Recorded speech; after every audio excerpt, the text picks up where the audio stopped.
Hello, YouTubers, friends, compatriots, bootlickers, shills, death slaves, search, peasants, vassals, minions, meat sacks. I'm a useful lady at welcome. So, a great day for America as far as I'm concerned. Tulsi Gabbard has been confirmed as the Director of National Intelligence. And this is great. I'm glad to see her involved in this new administration. Um, it's going to give her a higher profile, and I think she's going to do a great job. And as many of my longtime viewers know, I think Tulsi Gabbard is a gift to this country. She is utterly impeachable, and she has a great record. She checks all the boxes, and she's on the right side of almost every issue. And as I mentioned before, she's eloquent, she's articulate, she's intelligent. She's done her homework on all the issues, and seems to come up on the right side of all the issues. She's even on the right side of issues enough to even bump heads with a lot of Republicans, including her being open to radical changes in United States policy towards Syria and Russia. And that's one of the unfortunate things to see her dragged through the dirt by the Democrats over the last decade. It's just really incredible. She is the epitome of what you'd think Americans would be supporting. As I mentioned, she has all these great personal qualities. Then on top of that, she's female. She's part of a minority. She served in the House and did a great job there. And she's been on the right side of a lot of issues. And she also has served in the military, and not some cushy desk job either. So she has an impeachable record and has every right to speak on issues because she's had a wide range of experience all the way from Congress to the battlefield. And it's also interesting to watch her trajectory. Of course, she was a House Democrat for Hawaii, and then she actually ran for president in 2020. And her interest in her surged during the debates because she was so impressive.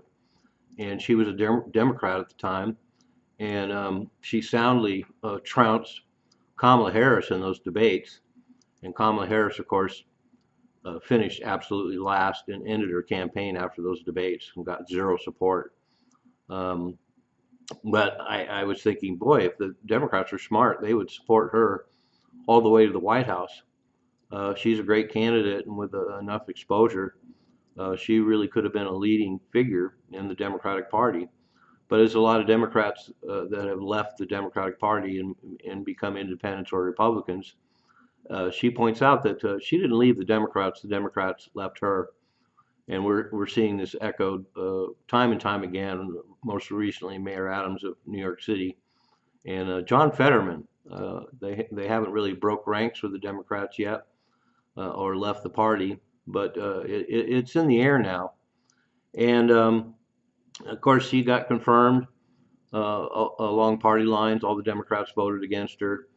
Almost all Republicans voted for her, with the notable exception of Mitch McConnell, who's supposedly a Republican.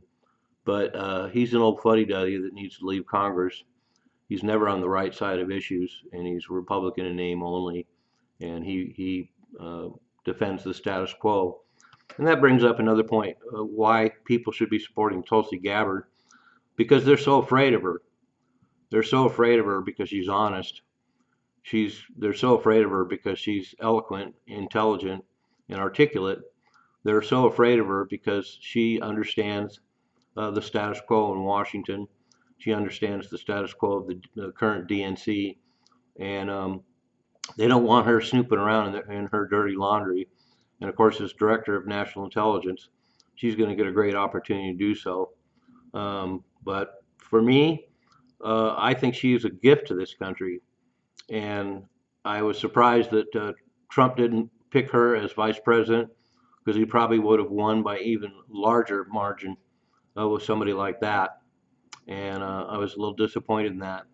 But I also see that with her higher profile, now being the head of the Director of National Intelligence, and her being in the public eye for the next 4 years, she could be ripe to run for president in 2028.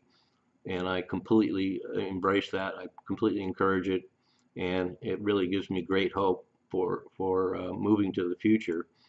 I'd also add that it's been really disappointing for me to hear a lot of my liberal friends immediately turn on Tulsi Gabbard just because she left the Democratic Party and just because she now supports Trump.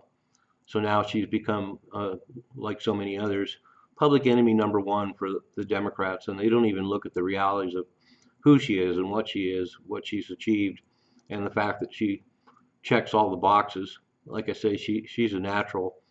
And I'll speak frankly, fuck the Democrats. They had their chance. They had a potentially great candidate for them to market. So instead of supporting somebody like Tulsi Gabbard, they give us Joe Biden and they give us Kamala Harris, and that speaks volumes. And so the Democrats had their chance.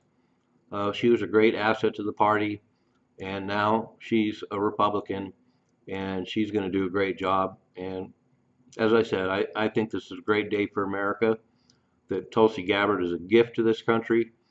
And if there's any justice in the world, she will run for president in 2028 and probably win, because if she's given a public platform where she gets to speak every day and address the issues with all the assets that she has in her quiver, um, it will be undeniable.